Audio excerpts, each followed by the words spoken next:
if I were to get 2 burgers in front of me now, one is plant-based, one is animal-based meat, what will the taste be like? The last time we ran a blind test like that, we didn't run it actually on the burger. We were running it on the kebab and the kafta. We asked a group of chefs, I think about 8 or 10 of them. We asked them if this kebab or if this kafta was lamb or beef. So some of the chefs were saying, yeah, this is lamb. Some were saying beef. Some who were a bit doubtful were saying, yeah, no, you're playing a trick on us. This is camel or gazelle. I don't know. Some funny stories like that. Not only consumers can't tell the difference, chefs can't tell the difference. Wow. Hello 100X listeners. Today we're joined by Mr. Edward Hamod, the CEO of Swiss Foods, a plant-based startup in the UAE. We'll explore how his son's illness sparked the creation behind his business, how he secured $6.5 million in seed round investments, and how his products today are available across more than 100 stores in the UAE. Let's dive into the business dynamics of Swiss Foods, where sustainability meets profit. Mr. Edward, it's nice having you today. Thank you for having me. Thank you for coming. So today we're going to be talking about your company, Swiss Foods, which is producing plant-based meats, and it's based here in Abu Dhabi. And I want to start off, Edward, by asking you about the company. What's the founding story? Tell me about from when you got the idea, what was the inspiration behind it? Just walk me through your journey and how did you get here?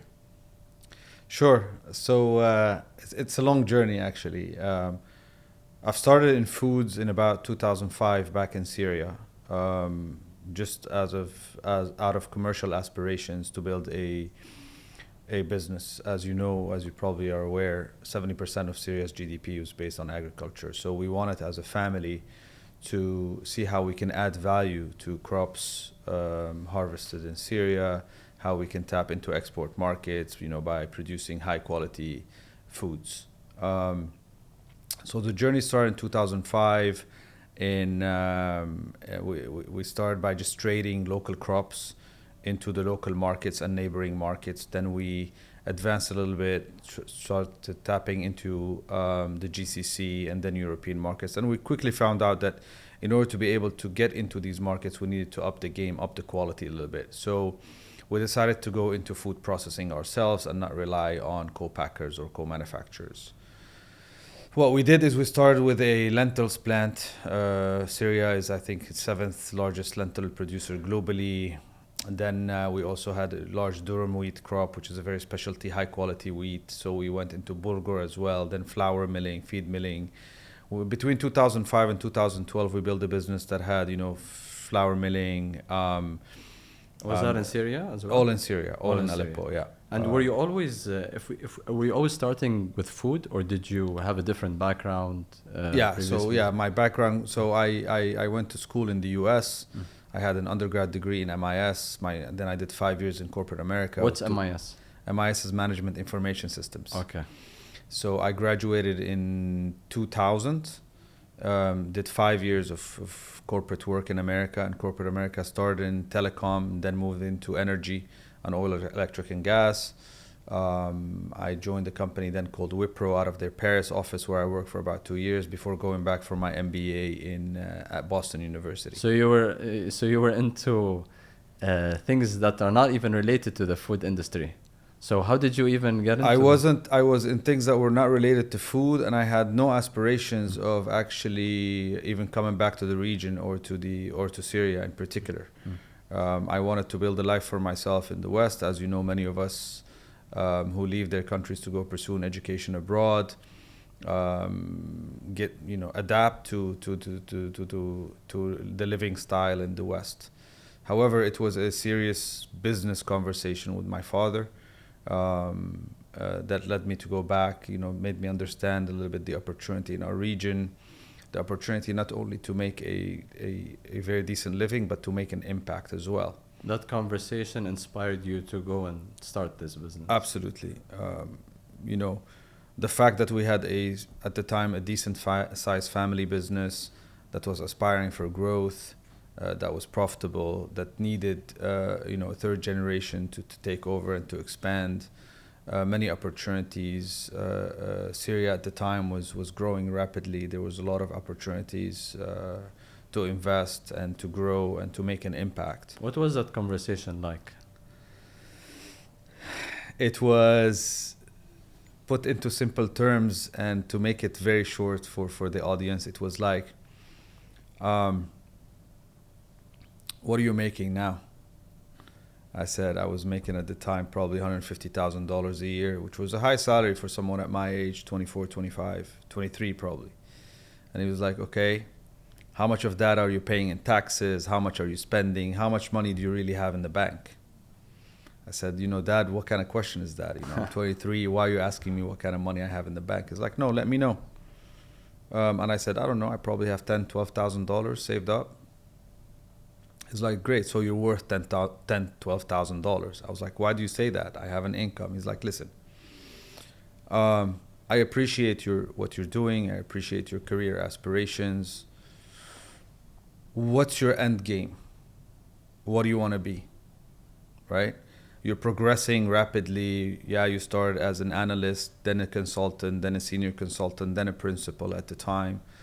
But what's your aspiration? How much does your CEO make, right? When are you going to become a CEO? In maybe 10, 15, what's your competition? Very motivating. Right? Talk. Yeah. So we went through the numbers and I said, but Dad, I really don't want to go back to Syria. I don't really, I enjoy my life here in the US.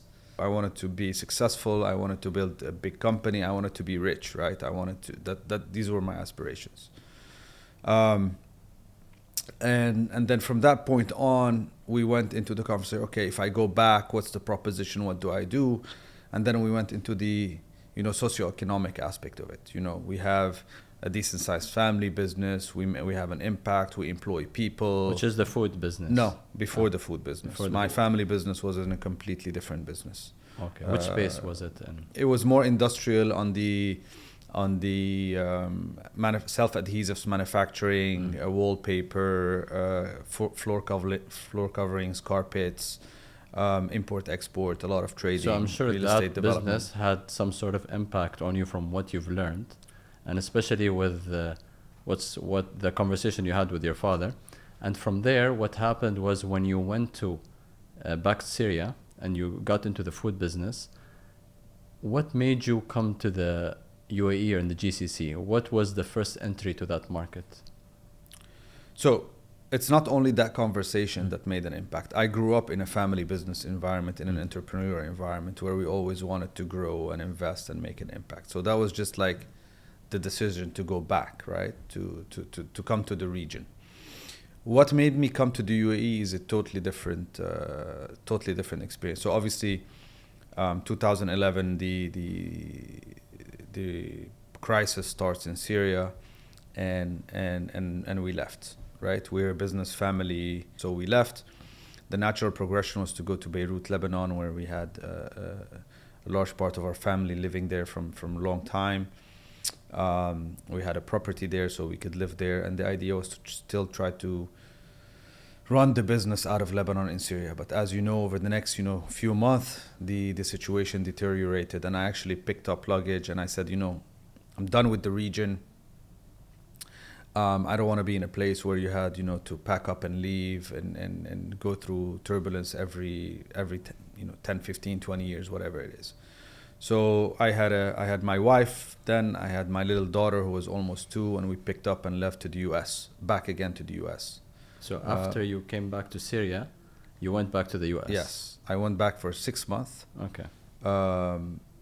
Trying to see if I can, start my life again in the US from scratch. And that's when I got a phone call from a family friend here in the UAE, proposing a project here in the UAE, an employment project at the time. And my first reaction was like, thank you very much. I'm now in the US. I want to settle here. I want to build for a future generation. And that's when the conversation started, was like, no, trust me, the UAE is different. We have, similar culture to that, in the Levant, but the proposition is very different. Come try it and see it for yourself. And that's when I packed my bags. My wife and kids stayed in the West, and I came here to investigate. And that was 11 years ago now. The rest is history, as they say. And this job offer, what was it related to exactly? Was it in the food industry? Yeah, so we didn't get to the job offer part because at that time I was still wanting to be an entrepreneur. I wanted to build something for myself. So the discussion was around establishing a company together that will serve some mandates around food security for a local Abu Dhabi company. So what ended up happening when I first came to the UAE is I set up shop with a few partners and dear friends. And we tried to continue trading, consulting in the food space for the UAE and the GCC as a whole. And how many years have you been doing that? So I did that between 2013 to 2015.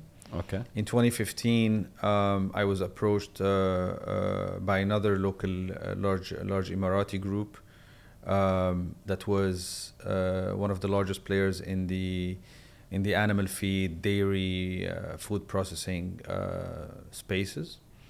And I accepted a role, again, a lot of back and forth. It was, again, a decision whether to be employed or remain independent. At that time, things made sense.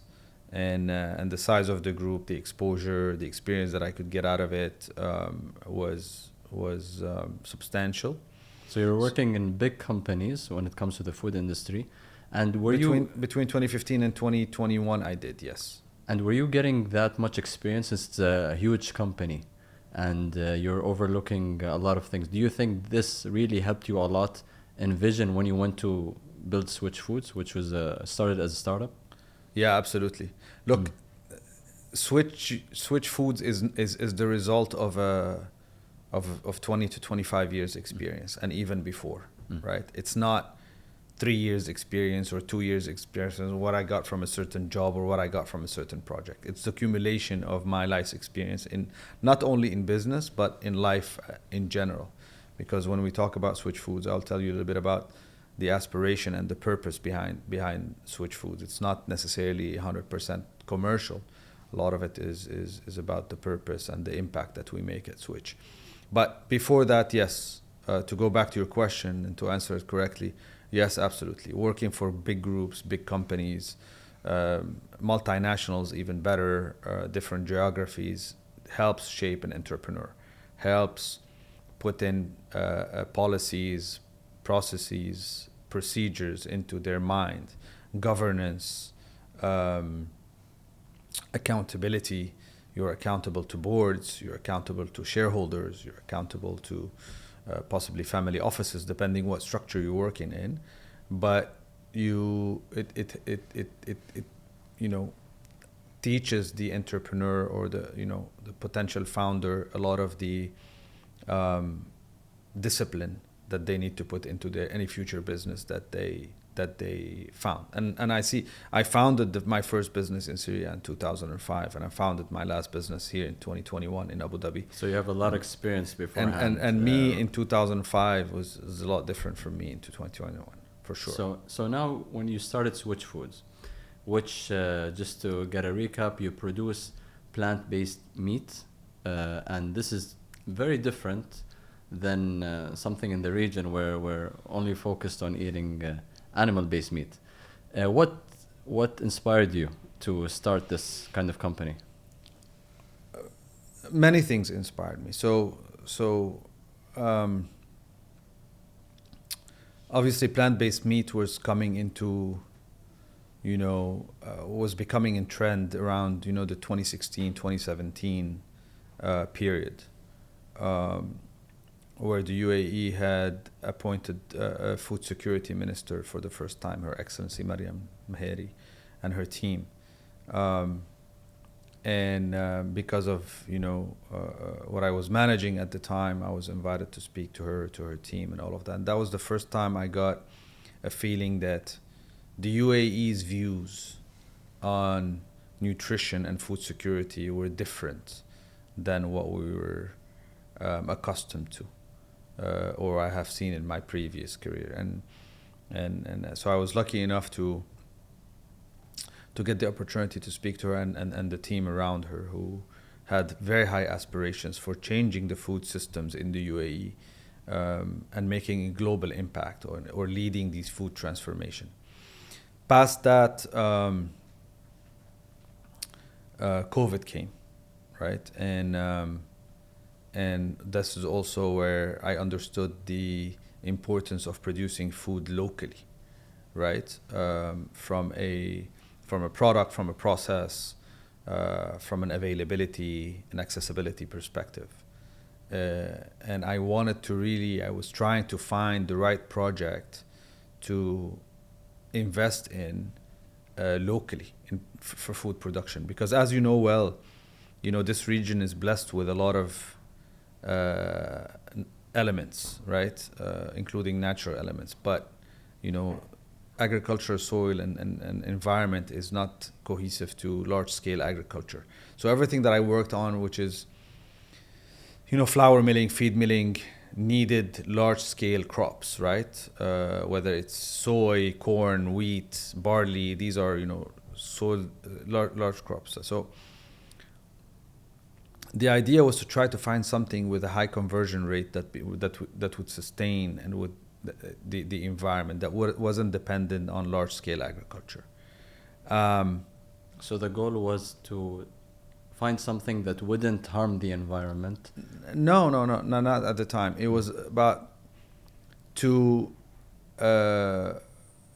negate the effect of the harsh environment in the UAE. So for example, if I wanted to build a flour mill or a feed mill or a pasta factory, right? You need a lot of crops. Yes. You need a lot of wheat, which we don't have here in the UAE or in the region, right? So it didn't make sense. Or if you built it, you were also going to be dependent on imports, large volumes of imports. Now I was looking into starting something that had a high conversion rate locally, right? And that you can build a full circular system around it. So, I didn't know what it was at the time. Until during that time also, we had us as a family, we had a health experience, let's call it, with my son that, kept getting sick all the time, and we wouldn't understand what it was. And we had tried every kind of medicine in different countries with different doctors, only to find out later, through a parallel medicine doctor, that he was allergic to a certain kind of food, which is a very conventional food. So what was happening is every time he got sick, we would give him the food that he likes, which was suppressing his immune system, right? So that the kid would go from being mildly sick to being very sick, and being hospitalized. So that also shed the light to me on the importance of what we eat, us as humans. Is that, wow, things that we commonly eat, eggs, meat, dairy, bread, all of this, do we really understand the effect that they have on our bodies? We've been used to eating them because companies, governments made them mainstream, right? But do we really understand what it was? I remember also back in, 2017, can't remember the exact date, can't pinpoint it. I remember Kobe Bryant, God rest his soul, was here in DMCC. And he was talking that he never eats bread. And that bread, if it was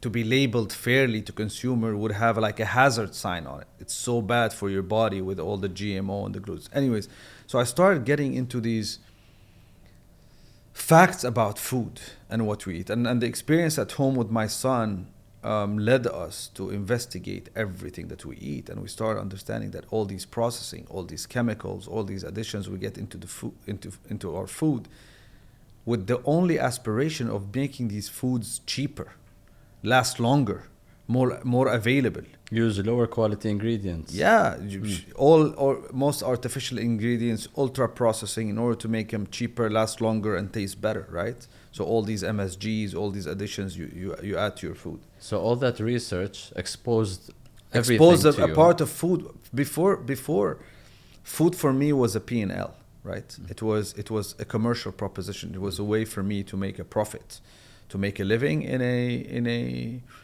a global industry, right? I never really understood the impact of my business.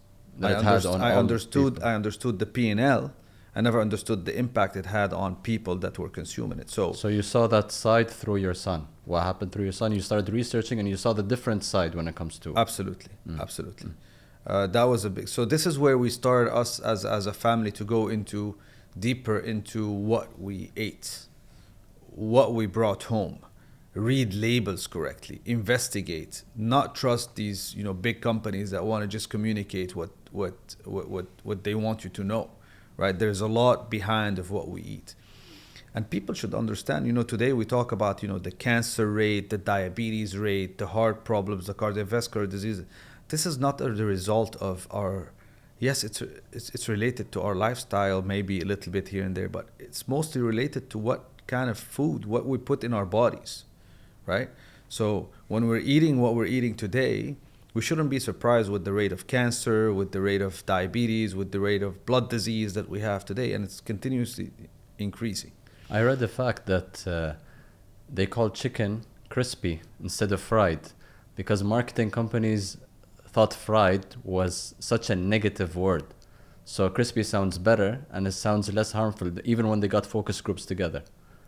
No, I mean, if you want to go into food marketing today, the game is, the game is very, very advanced. Yes. And I experienced it firsthand, unfortunately. So today we are competing in Switch Foods against the meat industry. And the meat industry globally is a $1.4 trillion industry, right? So we're not competing against something small. But what keeps us going is the ambition and the aspiration and the dream that people are slowly getting more and more educated. They're trusting the founders, the young entrepreneurs, more than they're trusting the big players. They have learned over the years today, here the UAE, the GCC, we have a very young population, right? A population that is educated, that is aspired, that is in touch, that reads, that sees, that has access to the internet, to research. And so this young population is more interested in learning everything about their life, much more than their parents and obviously their grandparents. So that's what gives us the hope and the comfort that things will gradually change, in addition to the government's focus on leading this food transformation, as I said earlier. So we see ourselves as swimming with the current as opposed to countercurrent in how we see food, the future of food. The thing is that most people say that plant-based food does not taste as well as animal-based. Or let's say most people say that plant-based meat doesn't taste anywhere like animal-based meat. So what do you think of that? They're right. They're absolutely right. Why? Until 6 months ago, they were right. So when I looked at the opportunity of plant-based food or plant-based meat, I looked at myself first, right? And I said to myself, why don't I, as Edward, consume more plant-based food or plant-based meat, right? It's because I didn't like it. It didn't give me the same experience of the food I'm used to, right? And no matter what the health proposition of a product is, or what the sustainability proposition of a product is, if it doesn't taste good, if you're not indulging in it, you're not going to repeat consume it, right? People in hospitals, right? People that are sick, they go to hospitals. The first day, when they're very sick, they eat hospital food. The second day, when they're feeling a little bit better, they start nagging about the hospital food, right? The third day, they cheat if they're feeling better, right? They'll grab a chocolate, they'll grab a juice, right? So what I'm telling you is that even sick people, a health and proposition means less to them if they cannot indulge and savor this food that they're consuming. Taste is very important. So this is why at Switch, the first thing I remind our team of every day is that, look, yes, we are a food tech company. Yes, we're creating tech. Yes, we have technology, but we are producing food, something that people are going to taste. The end consumer doesn't care, right, about your IP or your process or your technology. The end consumer cares about one thing. Does it taste good or it doesn't? Okay, that's number one. Let me just ask you a question. If I were to get 2 burgers in front of me now, one is plant-based, one is animal-based meat. Don't generalize. Let's say one is Switch Foods, yeah, versus a regular meat burger. Right. What will the taste be like? So you're talking about something that we do all the time. We run blind tests with consumer focus group. And what do they say? They like the Switch. Not only they can't tell the difference, most of them like the Switch burger better. And I will take you up on this challenge anytime you want. We got to try. You can bring food here, or you can come to our factory in Kizad, which is 25 minutes away from here. You can try the food yourself. You can give us, not only consumers can't tell the difference, chefs can't tell the difference. Wow. Right? So the last time we ran a blind test like that, we didn't run it actually on the burger. We were running it on the kebab and the kafta. And we asked a group of chefs, I think about 8 or 10 of them, I can't remember. Plant-based kebab, plant-based kafta. Yeah, for sure. You're using products that are kind of local in the region. Right, very local. So what we did is we asked them if this kebab or if this kafta was lamb or beef. Right? So these chefs, and remember, your first touch point is visual. You see how it looks, the shape, the color, all of that. The second is you smell it, right? The third is you cut it, right? And then you eat it. So some of the chefs were saying, yeah, this is lamb. Some were saying beef. Some who were a bit doubtful were saying, yeah, no, that you're playing a trick on us. This is camel or gazelle. I don't know. Some funny stories like that. And then we would be filming casually, right? We didn't post anything on social media. We didn't post anything on our website. We just wanted to create a whole comfort and excitement within the team. That was, pre-launch. And then one chef got really upset, and he said, he slammed on the table, and he said, I'm 65 years old. You guys are jokers. You're making fun of me. You're insulting my experience. I've been in this business 25 years. I can tell you what breed the sheep is or the lamb is, and where it grew, in what conditions. So we said, no. Our intention is not to humiliate anyone. We were just actually seeing how if chefs were going to be able to tell the difference of our product. Today our product sells in the supermarkets, most of them in the UAE, neighboring countries as well. We're on many restaurant menus, and the feedback that we get is that the product is exceptional. Is it really that much healthier, plant-based meat versus animal? Is it really much healthier, or is it just a minor difference? Because I know there's a market for vegetarians, for vegans. What is plant-based meat when it comes to my health? So you don't need to believe me. You need to believe much more credible sources than me. Today, I think the world is supporting plant-based meat, right? Major universities, health organizations, the FAO, the Food and Agriculture Organization, the UAE government, represented by the Ministry of Environment, Climate Change. So these are much more credible sources than me. But if you ask me the question directly, of course it is much healthier, right? So today, plant-based meat is not. So we don't, at Switch, we don't want to convince people to become vegans or vegetarians. We don't want to change your lifestyle. All we're trying to do is provide you with a tool to reduce your meat intake, to consume a healthier product without compromising on the taste or the experience, right? You want to eat meat? continue to eat it. Just don't eat it 6 times or 7 times a week or 5 times a week. Eat it twice a week, eat it twice a month, eat it once a month, right? And if you feel like a kafta sandwich, right, or a burger or a spaghetti bolognese, you don't need to have it with meat if you get the same experience with Swiss, right? Why would you do that? So, first of all, being plant-based means zero cholesterol, right? It means zero animal hormones, right? Zero antibiotics that goes into, you know, what we feed those animals, right?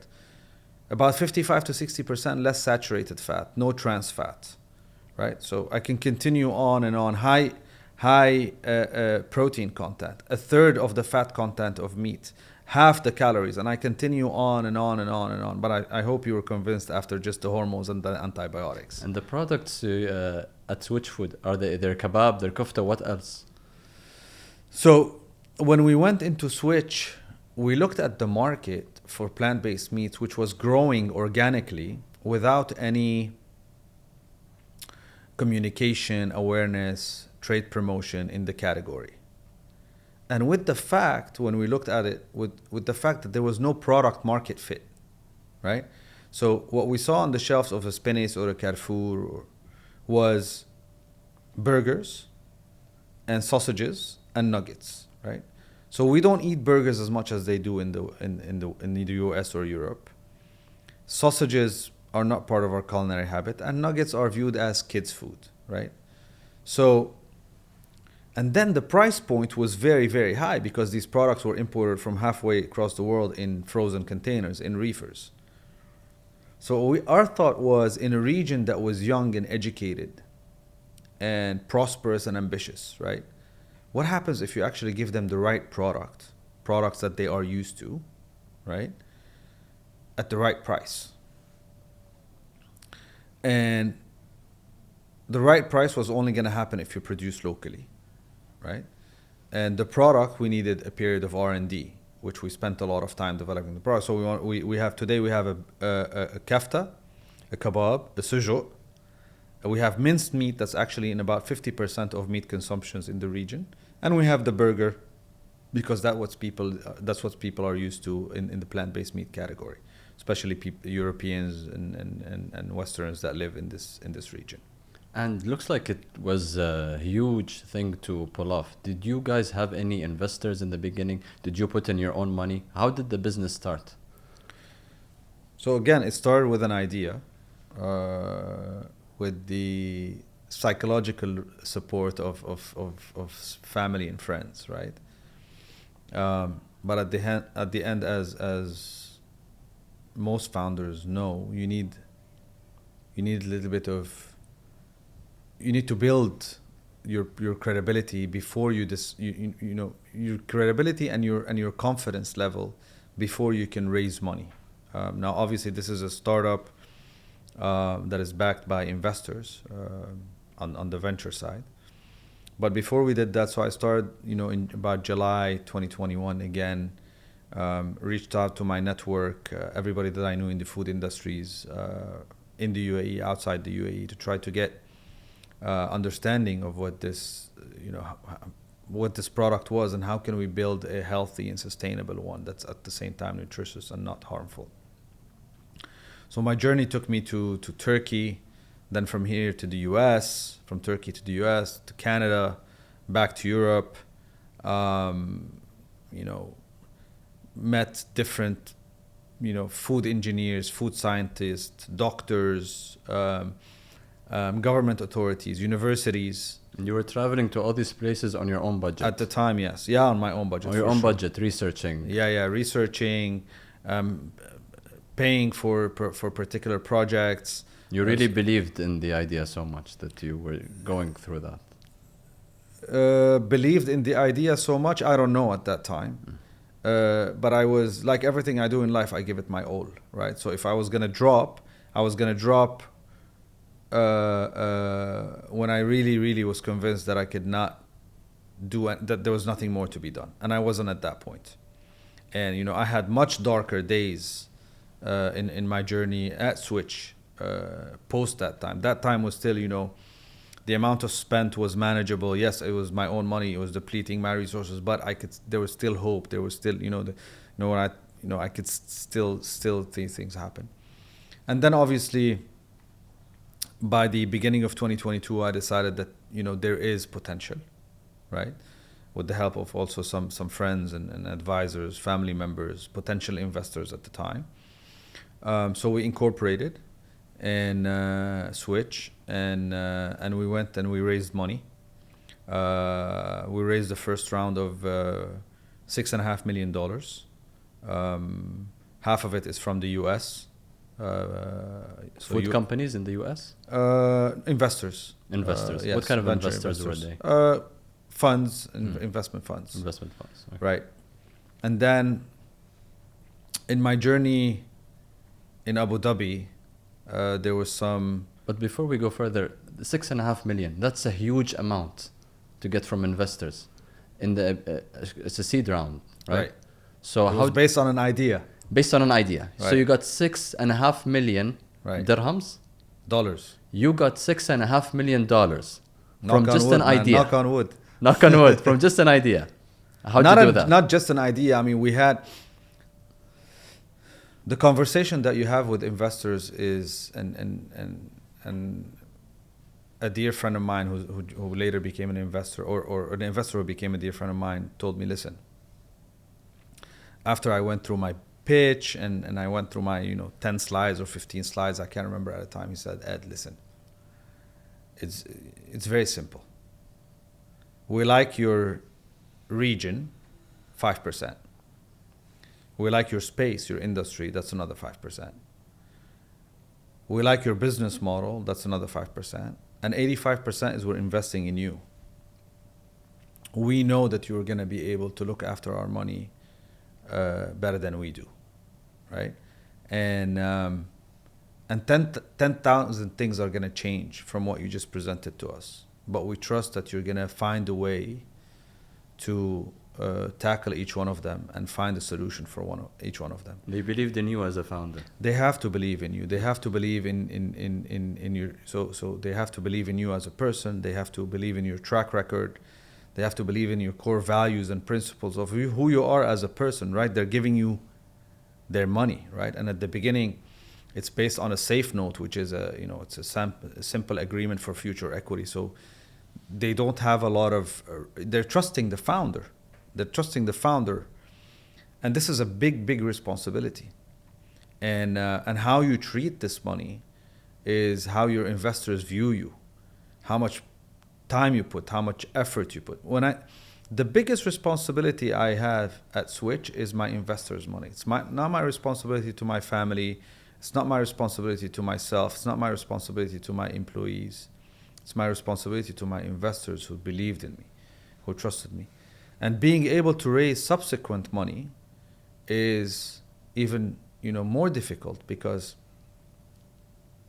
people see what you've been able to do with their money. And did you raise more money? Yeah, we're in the process of closing another round of $7 million. That we're almost there. We have more, 80% of it committed already. So yeah, we were able to raise a second round once our investors and all the investors and new investors saw what we did in a very short period of time. And during the starting of Switch Foods, what were the partnerships that were important that you guys had? So I think I was at Switch Foods. I was so first the quality of investors that we had was of the highest level in terms of people and companies and family offices. So this is very important for a founder to have the trust of the investors and their their backing as well. So all my investors are a phone call away from me. They're ready to do whatever they can to help in this journey. They're not just financial investors. Number two, most of my investors are also strategic, right? So I have investors from Abu Dhabi that have been in the food and agricultural space in Abu Dhabi for all their lives, for the last 20-25. So they know the in and out of it. They understand the space, they understand the industry, they understand the challenges and as well as the opportunities. So that they're just not financial investors, and they are with me on this journey. So they come, they visit, they live in Abu Dhabi, they understand the landscape, they understand the regulation, all of that. As well as there were two very important partnerships that or strategic investments that I got into Switch. One is our partnership with our distributor, right? Because we needed a route to market, and at the beginning we were debating whether that's going to be direct to market, so Switch was going to distribute its product on its own, or we were going to go through a distributor. And this decision is very difficult as well, because when you go with a distributor, you're basically putting your destiny in their hands, because if they do a bad job, you know, if they don't distribute your product, you're basically fried, right? You can't do anything. And it takes away of your time and your effort and your energy, slows down the momentum, basically. So with our current distributor, you know, I found like-minded people that were easy to talk to, that were driving their business with a purpose as well. So they wanted to be in this segment, in our segment. They wanted to be in the health, nutrition, sustainability segment. They wanted to lead in it, not only be in it. And they were willing to back Switch. So that gave us confidence in our, you know, go-to-market strategy. The second is, we were talking earlier before the show, on the branding and marketing side, right? It's because a lot of what we do is we need to create awareness, communication, marketing. So I also was lucky enough, blessed enough to find you know, a partner in the branding and marketing company that we work with, that took a risk on Switch, and that decided to invest in Switch, right?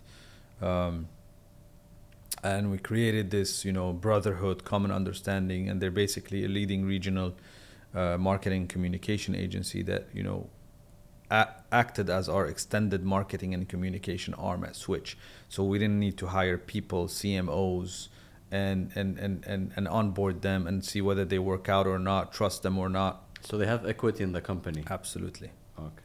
Absolutely. It's smart. It's smart having a marketing company with right. So yeah. And in most markets that we go to today, we have sort of a more than just a transactional agreement with the companies that represent us. They all have a stake one way or another with Switch. They're bought in. Yeah, they bought in. They believe in the journey of Switch. And how were you pricing the different food products you have? So you work with a lot of businesses where you distribute your products, but how'd you come up with the pricing strategy? So our ultimate objective is for the product to be at price parity with meat. But when I say meat, it's good quality meat, right? Because a lot of the meat you see, unfortunately, today on supermarket shelves, especially in the frozen section or even sometimes in the fresh, is very, very low quality meat. It's actually meat. It's actually, most of it is not meat, right? So you see a lot of soy injected into meat, vegetable protein, all of that in order to make it that cheap, right? So today off supermarket shelves, you pick up a lot of meat products, and if you read on the back of the label, it says contains soy, for example. It doesn't just contain soy, it contains like 35-40% of soy, right, to make it cheaper. And soy is bad for you? It's not meat, right? Our product don't contain soy. We're soy-free, we're allergen-free. It's an allergen. It's one of the 11 global allergens, if you want to call them. So you are comparing your product to high good quality meat. Yeah, good quality. Not quality organic that you pay, you know, 120 dirhams a kilo on supermarket shelves. Good quality Angus beef that sells around 55 to 60 dirhams. Okay, so right, this is the price point. This is our price point today. So we're not even asking you to pay more for a premium product that is healthier and more nutritious. We're giving it to you at the price of meat, good quality meat again, right? And we believe that in the next few years, you know, today what makes the price of meat of where it is today is all these subsidies that go into the value chain of meat, starting from the seed of the crops. Because remember, 80% of the crops grown globally go to feed animals. They don't go to feed people. right? So when we are subsidizing the seeds, you're subsidizing the animal. Then you subsidize the farmers, then the water, the electricity, the farms, the slaughterhouses. So today, if you remove subsidies off the value chain of meat, meat price will double, triple, quadruple. I don't know what it will become, right? So we believe that sooner or later, these subsidies will reduce, and actually we will become cheaper than meat, right? But we see already, I mean, in the West, right, where price of meat is a lot cheaper than what is here, we see people paying twice, 3 times as much for healthier, more sustainable products. Because what would you pay for your health, right? Right? Everybody talks about the sustainability bill, the savory part of our business. Nobody talks about the health bill. Look at the number of hospitals that are being built here. Look at the number of patients. It's all, every time you go to a doctor, the first thing they do is run a blood test, right? And they look at your cholesterol, they look at your triglycerides, they look at your vitamins. But is that the customer segment you're targeting, the people who really care about their health, or is just a regular person who eats meat but wants to try plant-based meat as well? We're targeting normal people who have a little bit of, you don't need to, no, we're not targeting the people who are focused on their health, but the people who are just aware, right? Whether it's on their health, whether it's on sustainability, whether it's on animal cruelty, whether on the importance of producing, of procuring locally produced products, right? But that's a challenge, because right now you're talking about people who are aware, and I'm sure at Switch Foods you have a plan for that. How Right. do you get people enlightened to know more about the type of meat they're eating, or what's the marketing strategy you guys are using in order to educate people on that? Yeah, so this is all we do all day, every day, is trying to, so you start by what we call the partners that will move the needle on consumption, right? So who are these partners? Large hotel groups, right? Who serve this food in their in-room dining, on their restaurants, in their F&B outlets, in their cafes, right? Catering companies, right? And we see catering companies that are wanting to include more and more vegetarian or plant-based options because there's demand for it, right? Airlines, Etihad, Emirates, right? They're all, talking about their carbon footprint and all of that. Well, you know how much carbon you can reduce your carbon footprint by sourcing your food locally that is also sustainable? It's a big point. School cafeterias. Today, if you look at what food was in school canteens 5-6 years ago and where it is today, it's much, much better. Before you used to have all these chocolates, these cookies, those junk food. Today it's a bit better, but it's still not what it's supposed to be. It's still not perfect. Right now. So today we see, schools having vegan Mondays, right? Or meatless Wednesdays or something like that. The problem is that these schools outsource their canteens to caterers. So you need those caterers, and those caterers are looking most of the time to make a profit. So you need to convince them that they will make a bigger profit long term once they differentiate themselves and offer a healthy alternative to their clients. Were you able to convince them? Some of them. How'd you do that? First, by bringing them over and having them taste the food. Right? The taste is once they taste the food, they'll believe in the product. Because unfortunately, and that's when I say unfortunately, vegan food is associated to bad food, right? Today, if you go to Europe, Germany, Holland, France, you see 4 or 5 aisles of vegan food. And I've tried all of them. And 95% of them is unedible. It doesn't taste good. It tastes bad. It doesn't taste good. So yes, it's good for the environment. Yes, it's good for the health, but it doesn't taste good, right? And the experience is not good. So what's the secret to getting Switch Foods? The obsession and the patience and the paranoia and the persistence in continuing to developing the formula. I mean, that's what I told you. It's a combination between science and culinary. So today, I look at companies in our industry, and all of them, most of them tell me, yeah, we have 50 PhDs 20 food scientists, flavorists, all of that. This is great, but I'm proud to say that I have more culinary chefs, people from the culinary side of the business than the science. The science side of the business, we continue to improve slowly, but it's never more important than the culinary side. The food needs to look great, cook great, smell great, and taste great. The science is the underlying denominator of all of these touch points. But if the food doesn't taste good, I can have a conversation with you for an hour trying to convince you that Swiss tastes good. And you're going to doubt. And even after an hour, you'll still leave with a doubt in your mind. It'll take me 5 minutes to give you a kafta skewer, or to give you a burger, or to give you a bolognese or a lasagna cooked with Swiss, and you'll taste it and you're like, this tastes amazing. Conversation is done. Do you distribute samples as a marketing strategy? We do that stores? all the time. In fact, we're running sampling activities at Spinnis right now as we're speaking. We need to try that. Absolutely. And absolutely. So yeah, we do a lot of sampling at point of sales.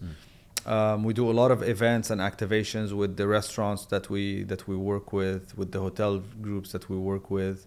We participate obviously in food exhibitions, where we also have live cooking stations for people to, because we see it in the supermarket aisle. People can walk by the aisle and not witness Swiss. And then if we have just a small sampling stand, people taste it. They're like, this is great. And then when they eat it at home, and they feel great after eating, so you're not heavy, you're not bloated, you don't have the guilt of the fat, and you can sleep well at night, digest very easily. Then you buy it again and again. It seems like you spent so much money into research, marketing. You have a huge facility in Abu Dhabi, producing all that type of food, and you have a lot of partners. Is the company profitable today? No, it's not. We just launched in June, right? And like you said, and the investors don't want you to be profitable today, because if you're profitable, it means you're not growing, right? Right now, we spend all our efforts on continuing our R&D to launch new products. So now very soon you'll hear about us going into chicken, right? The chicken. So today everything we have in our product range is around meat. So kafta, kebab, sujo, minced, and burgers are all meat. We're gonna go into chicken. So you're gonna see a chicken shawarma coming out of Swiss, but not a mediocre chicken shawarma. It's gonna be a chicken shawarma where, again, you're not gonna be able to taste the difference, right? On a blind test, you're not gonna be able to taste the difference. We're gonna have some what did you call them? Crispy chicken. Yeah. So we're gonna have these products that also will provide you with the same experience, but on a much healthier and sustainable scale. So we're not profitable. We will be, the more market we go into, and the more volume we build, the faster we will be profitable. And hopefully that will be not very far in the future. So you're expecting to be profitable within how long exactly? We're trying to be, we're trying to break even within the next 12 months. In the next 12 months to break even. Yeah. And then from there, okay. Yeah. And but we have also a very aggressive expansion plan. So we'll see how much weight we put on for profitability versus expansion. And why do you choose Abu Dhabi exactly? You started the business in Abu Dhabi, a huge facility here. Why this city? So since I came to the UAE, most of the business that I've done has been in Abu Dhabi. So and obviously Abu Dhabi pays very close attention to food and agriculture. If you look at the amount of farms and cattle and food production facilities in the UAE, most of them are in Abu Dhabi. Number two is Abu Dhabi also values production and manufacturing.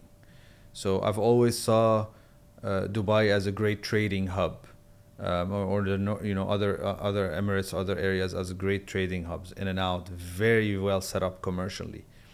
But when you're investing in fixed assets and manufacturing, you need an ecosystem that supports. local manufacturing, right? So you need support from an infrastructure perspective, from a financial services perspective, from a policy perspective, from a regulation perspective, right? Because you're investing you're not just opening a license or a trade shop or a flexi desk or an office, or you know what I mean? You're heavy on assets. So you need the long term. And you need to understand that also, or to have the confidence that the regulator believes in the long term. So obviously, where we are in KZAD offers, superior infrastructure landscape, right? The infrastructure was just great. They were also very supportive in terms of making things happen. So I'm never gonna say that things were smooth. Some were smooth, some were not. But the people of whom I had contact with wanted to make things happen. And that's important. The intention and the mindset is there to make things happen. And this is where when I meet other investors or other entrepreneurs or other founders and they tell me, yeah, this is going wrong, this is going wrong, I said, okay, a lot of things are gonna go wrong, but find the people who are gonna solve these issues for you. And there is the mentality over here that people wanna solve things for you, especially if you're a big investor in something that the country can be proud of. So yeah, I think they value industry and manufacturing at a different level, and they're working every day on making the investors' experience better. And what do you think is your advice for any entrepreneur who wants to start his journey? Maybe from the lessons you've learned throughout these years. I don't know. It's a long list, and it depends on the investor or the founder. My advice is first of all, you have to be very, very mentally strong, right? Founding a business, leading it, funding it, recruiting the right people for it, coming up with the right product, especially in a space like ours where it's all innovation, takes a lot of mental strength. You have a lot of dark days. You have a lot of times where you want to give up and you're tired and things are not going right. So you have to have the ability to persevere, right? Make sure that you surround yourself with great quality backers, whether it's investors, whether it's regulators, whether it's partners, and at Switch today, the people that went on the journey with me, that started early with me, these are no longer they own equity in Switch, but they're also family. I see them more than I see my own family. So and we got into so many arguments, so many discussions, a lot of hard discussions, but once you're past these bridges, it's no longer an employer, or it's no longer a founder or a CEO, and it's much more than that. Of course, you have to run the business with certain governance but it's much more. So again, persevere, have the mental strength, choose the right partners, whether it's from the investor side and from the team side, and never compromise on your values. Right, because your investors and your backers are banking on your values, on your principles, right? So if they see you change them throughout the journey, and you will have a lot of opportunities where these values are being tested. Your patience is being tested, your integrity is being tested, your management skills are being tested, your leadership skills are being tested, and a lot of times you have no one to go to.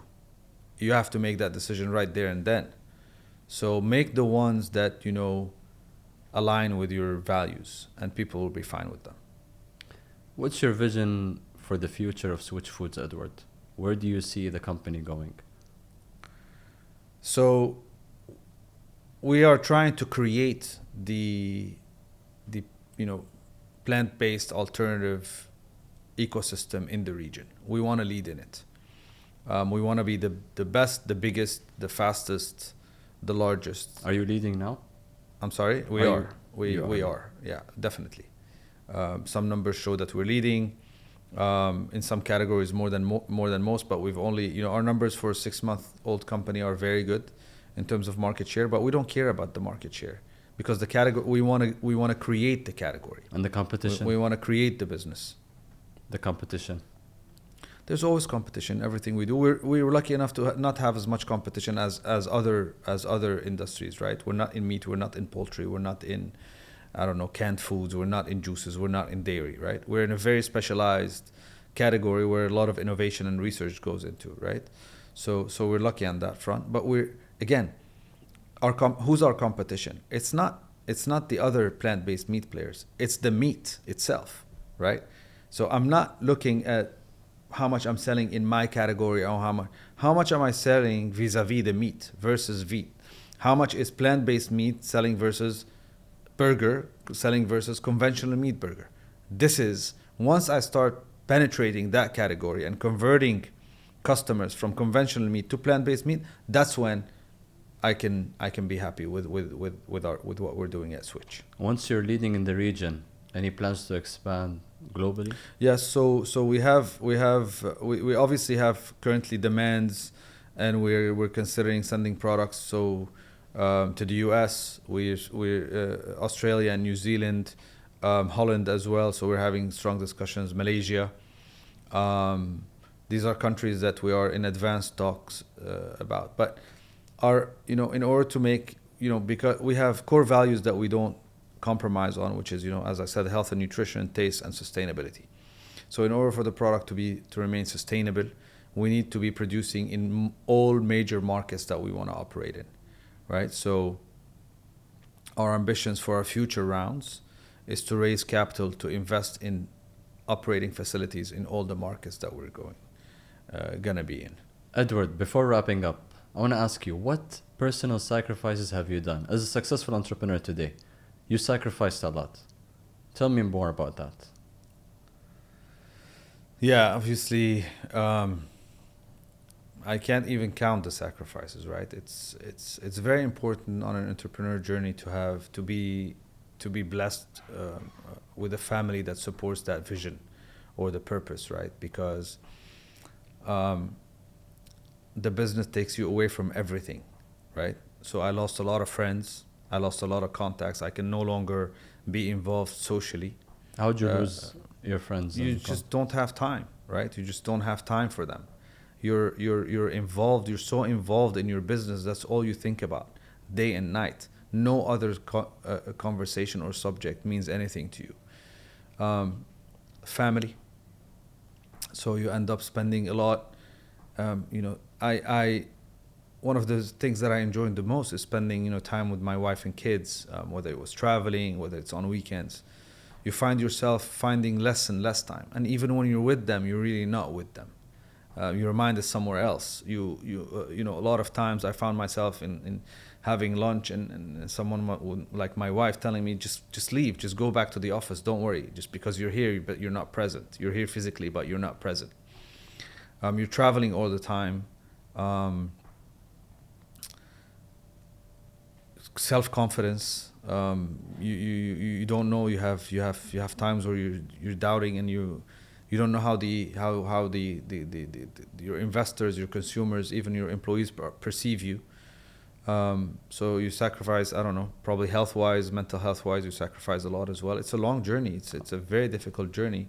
But yeah, I would say if I look back today at the last, 3 years, it's time passes very quickly and you lose that time with your loved ones, with yourself, things that I like to do a lot. So I used to play a lot of sports. I used to travel a lot. Now when I travel, I travel for business, to be honest. In the last 3 years, maybe I took 1 week off and it wasn't really off. I don't do sports. I don't go to the movie. A lot of leisure things that I used to do to take my mind off work. You need to put them on the back burner when you're on a journey like this. Sacrificing friends, family, time for yourself as an entrepreneur. And that's not to talk about money as well, because what I used to earn, obviously, and continuously, even today, I had a call from a recruiter asking me to go lead a huge company, in Saudi. And and today, as a founder, you don't even cover your costs. So you're spending out of your own pockets. You asked me how much I invested in the beginning, but that's nothing over what I accumulated in cost over the past 2.5 years, because you don't make a salary, right? You're making very little money. So yeah, financially you sacrifice a lot, with the big vision and the big aspiration of one day becoming big, to be able to afford salary and hopefully have an evaluation in the company itself. So it was worth it, sacrificing it all. No doubt, because if you have this doubt, I will accept that job tomorrow. You know what I mean? You can't have these doubts. The dream is so much bigger. At Switch, there's a big purpose behind the company. It's not just a commercial endeavor. It's you're touching people's lives. You're touching their health. You're touching one of the most important subjects in today's world, which is climate change and sustainability.